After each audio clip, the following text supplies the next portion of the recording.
Hi guys, welcome back to my channel. I'm Anne, your favorite life coach.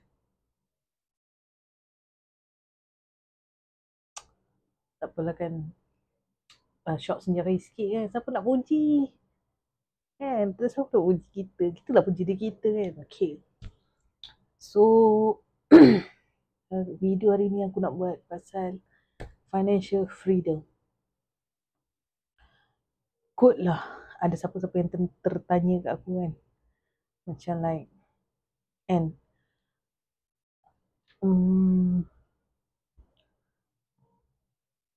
macam mana hang boleh keluar dari dalam hang punya debt dalam masa 2 tahun tu?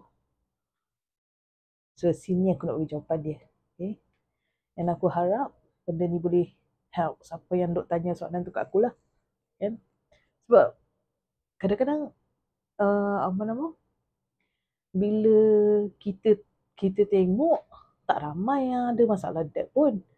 Tapi ramai yang selalu cakap, oh banyak hutang lah, ginilah, gitulah. So aku share lah kan. Aku share. Sebab setakat ni hutang aku hanyalah kereta saja. Okay. Kereta dengan PTN lah. PTN tu aku rasa boleh je kalau aku nak settle one shot. Tapi tak apalah. Biarkan sikit kan. Baru aku rasa macam berbaloi. Macam mana kita keluar. Sebenarnya banyak idea aku tadi kan. Tengah duk siap-siap tu banyak idea. Tapi itulah. Tapi aku jot down. Bukan tak jot down. Aku jot down. Okay. Okay. Apa benda yang kita nak? Kan? Apa benda yang kita nak? Contohnya kita nak cipta pen ni. Okay. Semuanya bermula daripada apa? Idea, betul. Idea datang mana-mana. Mind kita. Okay. So, macam mana nak gunakan apa yang aku bagi ni, idea ni dalam financial kita. Keadaan financial state kita. Okay. Okay, kalau hampa belum tengok lagi video aku sebelum ni, hampa boleh tengok apa yang specifically aku dah senaraikan apa yang aku buat. Okay. Apa yang dalam video sebelum ni tu, aku cakap pasal action. Buat, manage everything. Replan everything. Okay, mana yang tak perlu take out. Bayar perhabis pun semua take out. Kan? Kalau kata hutang yang tak perlu kan, contohnya kita subscribe something ke kita rasa tak perlu, kita take out. And then replan everything. Semua tu dalam video sebelum ni hampa boleh pergi tengok macam mana aku senaraikan kan. Auto debit kan everything semua tu aku dah cakap. And jangan revisit. Bila dah auto debit apa semua tu, jangan revisit lah, jangan nak tengok. Sebab apa? Okay, contohlah hampa macam aku kan. Hampa buat hutang tu because of, and then hampa rasa regret lah pasal hutang tu. Hampa duk keep revisit, feeling regret tu meluat lah, menyampah lah, apa semua kan. Macam mana lah tak rasa ease tu dalam hati kan. Sebab dia rasa duk revisit benda yang tak seronok kan. Macam mana kan. Okay. Itu aku cakap buat action tu secara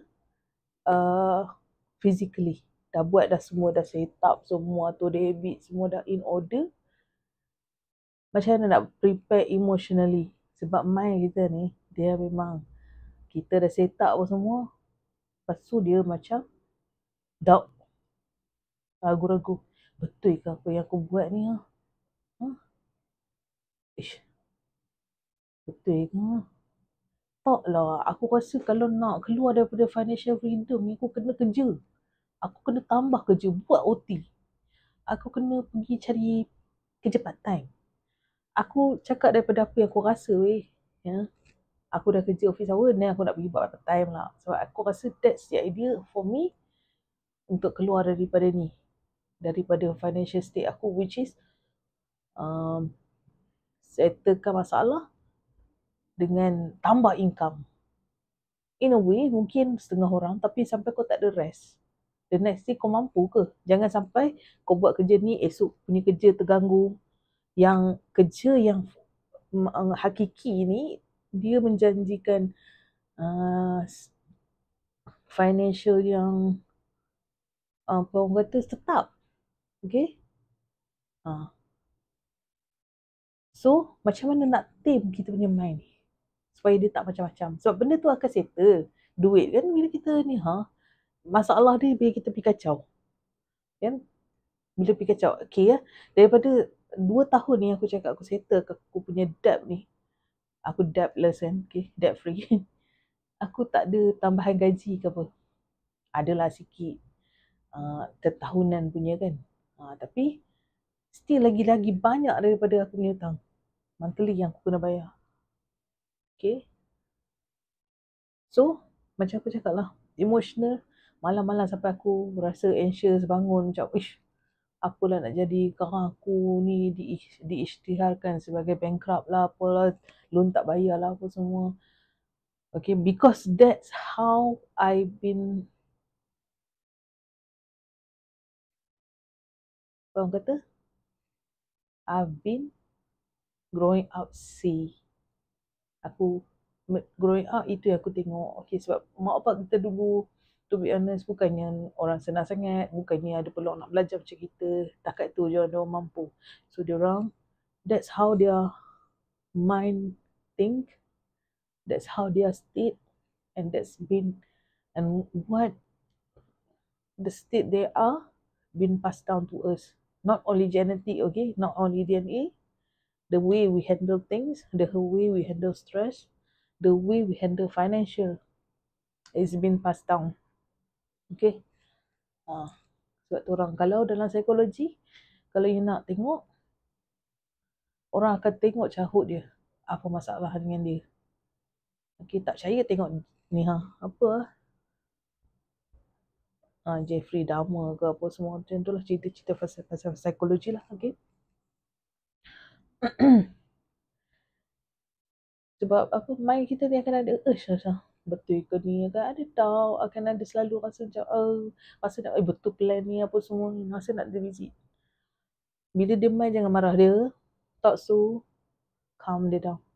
It's okay, we did everything that we can, we plan everything, we manage everything, we did auto debit everything, it's gonna settle.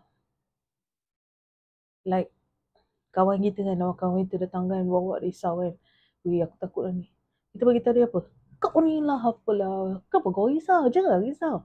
Kita cakap macam tu betul. Kita akan cakap, it's okay weh, akan settle nanti, and it's gonna be okay, you gonna be okay, you gonna be safe. Okay.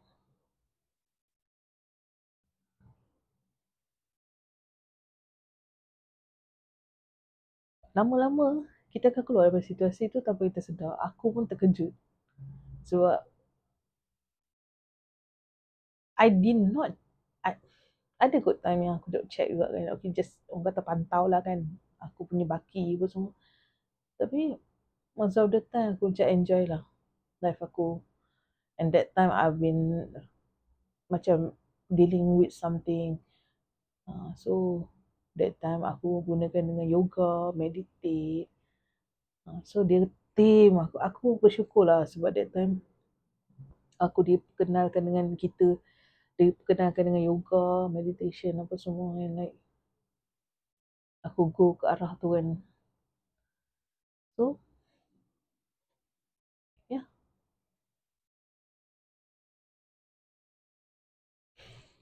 lama-lama sedar tak sedar aku dah bayar full settlement untuk debt aku, kereta, loan, everything settle tanpa aku revisit pun. The first plan aku, tanpa aku pergi buat kerja part time pun. Ada okay. ada aku sorry aku ada kerja, aku ada buat part time, mengajar tuition, tapi bukan sebab aku nak, at first sebab mind aku still bawa mindset yang lama. Aku rasa macam okay, tambah duit, tapi sebenarnya tak tambah banyak mana pun.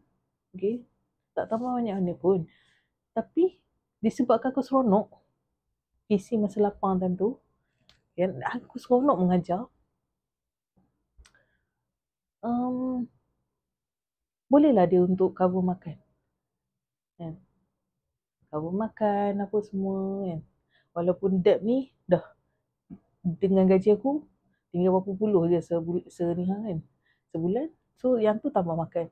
Tapi because aku seronok, okay, bukan sebab aku nak buat benda tu sebagai nak ganti dia. Sebab apa, kalau aku buat sebagai nak ganti dia, aku akan bebai kerja sana, kerja full time, kerja hakiki, bebai nak pergi mengajar, semua bebai.